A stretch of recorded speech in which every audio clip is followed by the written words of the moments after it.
बिस्मिल्लाहिर्रहमानिर्रहीम।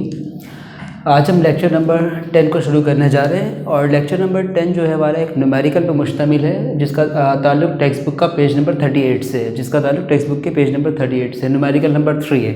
ये जो न्यूमेरिकल हम स्टार्ट करने जा रहे हैं ये न्यूमेरिकल का ताल्लुक जिस टॉपिक से है उस टॉपिक का नाम है, ये न्यूमेरिकल का जो ताल्लुक है इस टॉपिक से है, टॉपिक का नाम है वॉल्यूम एक्सपेंशन।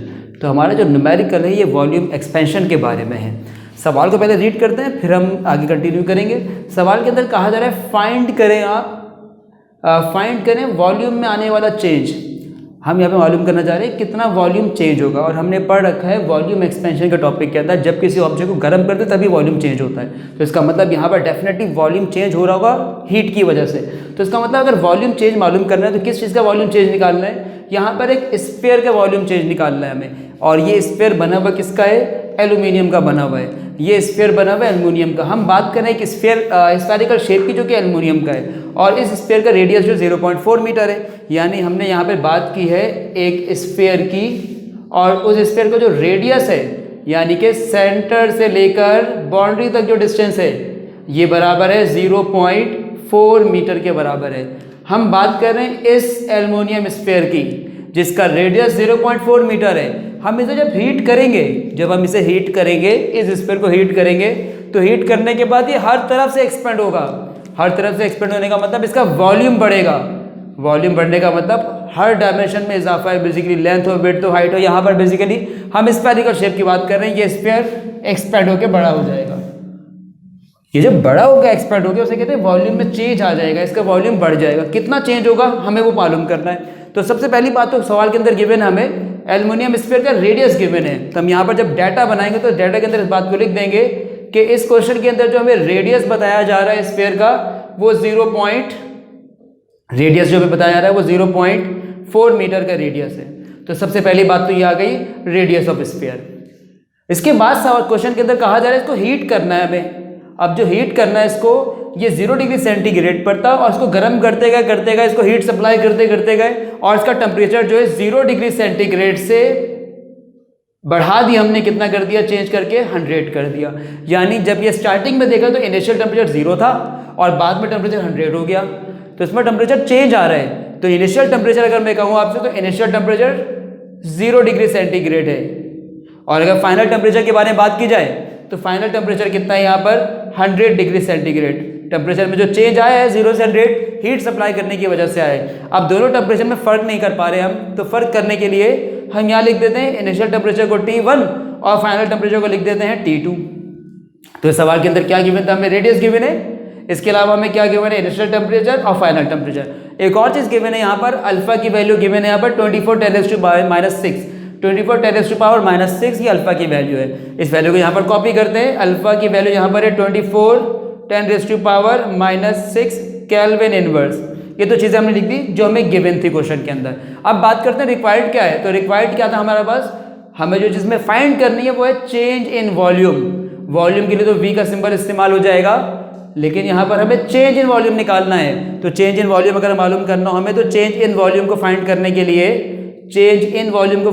के लिए यहाँ जो रिक्वायर्ड है हमारे पास, जो चीज़ हमें मालूम करनी है तो वो रिक्वायर्ड चीज़ है चेंज इन वॉल्यूम। हमें चेंज इन वॉल्यूम फाइंड करना है। डेल्टा का मतलब चेंज है और V का मतलब वॉल्यूम में आने वाला चेंज है। तो डेल्टा V बेसिकली सवाल के अंदर हमें रिक्वायर्ड है। डेटा हमने बना लिया, डेटा के बाद हमने रिक्वायरमेंट लिख ली। अब रिक्वायरमेंट के बाद तीसरा स्टेप जो है हमारे पास वो इसके सॉल्व के हवाले से है। तो इस क्वेश्चन को अब हम सॉल्व करने जा रहे हैं और सॉल्व करने के लिए इस क्वेश्चन को सॉल्व करने के लिए सबसे पहले तो हमें फॉर्मूला रिक्वायर्ड होगा जिसके अंदर हमें वॉल्यूम का चेंज मालूम हो सके। तो डेल्टा V के लिए जो फॉर्मूला हम यूज़ करने वाले हैं यहाँ पर वो कुछ ये है, del V = beta V delta T। अगर हमें वॉल्यूम का चेंज मालूम करना हो तो वॉल्यूम एक्सपेंशन के टॉपिक में हमने ये बात पढ़ी थी कि वॉल्यूम का चेंज निकालने का फॉर्मूला होता है beta V × delta T। Delta V का मतलब चेंज इन वॉल्यूम, बीटा का मतलब coefficient of volume expansion, V का मतलब ओरिजिनल वॉल्यूम और डेल्टा T का मतलब चेंज इन टेम्परेचर। जब अपने डाटा पर नज़र डालते हैं तो डाटा पर हमें ना तो बीटा की वैल्यू नज़र आ रही है ना ही हमें वॉल्यूम की वैल्यू नज़र आ रही है और ना ही हमें चेंज इन टेम्परेचर मिल रहा है, यानी डाटा के अंदर हमें कोई वैल्यू ही गिवन नहीं है। इसका मतलब हमें फॉर्मूले को ज़रा और मॉडिफाई करना पड़ेगा, फॉर्मूले को और चेंज करना पड़ेगा हमें। तो चेंज कुछ ये करेंगे हम यहाँ पर कि del V is equals to beta का जो फॉर्मूला होगा हमारे पास, हमें बीटा तो क्वेश्चन के अंदर गिवन ही नहीं है, तो बीटा का फॉर्मूला हमने प्रीवियस लेक्चर के अंदर पढ़ा था कि बीटा बराबर होता है 3 अल्फा के।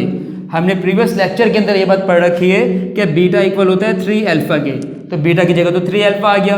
अब रहा वॉल्यूम, तो सवाल के अंदर वॉल्यूम भी गिवन नहीं है, लेकिन यहाँ पर ये बात हो रही है, ये बात हो रही है स्फीयर की, और किसी भी स्फीयर का अगर वॉल्यूम पता करना हो, अगर मुझे किसी भी स्फीयर का वॉल्यूम पता करना हो, तो किसी भी स्फीयर का वॉल्यूम पता करने के लिए जो फॉर्मूला यूज़ किया जाता है स्फीयर का, वो होता है 4/3 पाई आर क्यूब। अगर मुझे स्फीयर का वॉल्यूम पता करना हो, चाहे वो एल्युमिनियम को चाहे वो कॉपर का हो, स्फीयर का फॉर्मूला होता है 4/3 पाई आर क्यूब। तो अगर मुझे वॉल्यूम पता करना तो वॉल्यूम की जगह पर मैं लिख दूंगा, वॉल्यूम की जगह पर आ जाएगा 4/3 पाई आर क्यूब, बीटा की जगह 3 अल्फा, स्फीयर का वॉल्यूम होता है 4/3 पाई आर क्यूब। जबकि delta T, del means change और टी मीन्स टेम्परेचर, तो टेम्परेचर का अगर चेंज पता करना हो तो चेंज पता करने का तरीका बहुत आसान है, फाइनल टेम्परेचर में से इनिशियल टेम्परेचर को माइनस। तो यहाँ पर हम कुछ यही करने वाले हैं कि हम यहाँ पर जो है T2 में से T1 को माइनस कर देंगे। फिर से एक बार रिपीट करते हैं मॉडिफिकेशन के हवाले से। यहाँ पर हमने जो बीटा का फॉर्मूला 3 अल्फा यूज़ किया, v का formula 4/3 pi R cube use किया, डेल्टा टी की जगह T2 माइनस T1 यूज़ किया।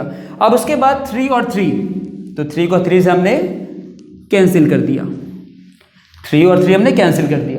उसके बाद यहाँ पर रह गया del V is equals to, पहले लिखा हुआ है अल्फा 4 पाई आर क्यूब, तो नंबर्स शुरू में लिखे जाते हैं, तो जो 4 जो यहाँ पर बीच में आ रहा है, इस 4 को हमने शुरू में लाके लिख दिया। इसके अलावा है अल्फा, अल्फा के अलावा पाई R cube T2 minus T1। अब वैल्यूज पुट करते हैं यहाँ पर। अब जब वैल्यू पुट करेंगे तो अल्फा की जो वैल्यू है 24 माइनस 6, तो मैं अल्फा की जगह पर लिख दूंगा del V is equals to, alpha की जगह पर अल्फा की वैल्यू लिखनी होगी मुझे। अल्फा की वैल्यू 24 मल्टीप्लाई 10 की पावर माइनस 6, तो यहाँ पर आ जाएगा 24 इंटू 10⁻⁻6। जबकि पाई की वैल्यू फिक्स होती है 3.14। अल्फा की वैल्यू आ गई हमारे पास, पाई की वैल्यू आ गई। अब उसके बाद हमें रेडियस की वैल्यू पुट करनी है, तो क्वेश्चन के अकॉर्डिंग रेडियस कितना है 0.4 मीटर, तो रेडियस की जगह पर मुझे लिखना होगा 0.4, क्योंकि यहाँ पर क्यूब लिखा हुआ है तो इसलिए मुझे यहाँ पर लगाना होगा क्यूब भी। जबकि अब ब्रैकेट में लिखा हुआ है T2 माइनस T1, तो फाइनल टेम्परेचर 100, इनिशियल टेम्परेचर 0, तो यहाँ पर लिख देंगे हम 100 माइनस 0। तो इस तरीके से हमने यहाँ पर सारी वैल्यूज पुट कर दी, अल्फा की भी वैल्यू पुट कर दी हमने, पाई की वैल्यू 3.14 पुट की, आर की वैल्यू पुट की। अब सिंप्लीफाई करते हैं इसको, तो सिंप्लीफाई करने के लिए हम इन तमाम के तमाम टर्म्स को मल्टीप्लाई कर देंगे। तो जब मल्टीप्लाई करेंगे तमाम टर्म्स को, तो पहले 4 को मल्टीप्लाई करेंगे 24 माइनस 6 से, उसके बाद मल्टीप्लाई करेंगे 3.14, फिर मल्टीप्लाई करेंगे 0.4 की पावर 3, और उसके बाद 100 माइनस 0, यानी 100 माइनस 0 का मतलब 100 ही होता है, तो जवाब आ जाएगा हमारे पास 1.9, आंसर आ जाएगा हमारे पास 1.929 10⁻⁻3, और वॉल्यूम का यूनिट बनता है मीटर क्यूब। तो वॉल्यूम का जो चेंज निकाला है हमने इस क्वेश्चन के अंदर, वो मिला है हमें 1.929 10⁻⁻3। इंशाल्लाह नेक्स्ट लेक्चर के अंदर आपसे मुलाकात होगी।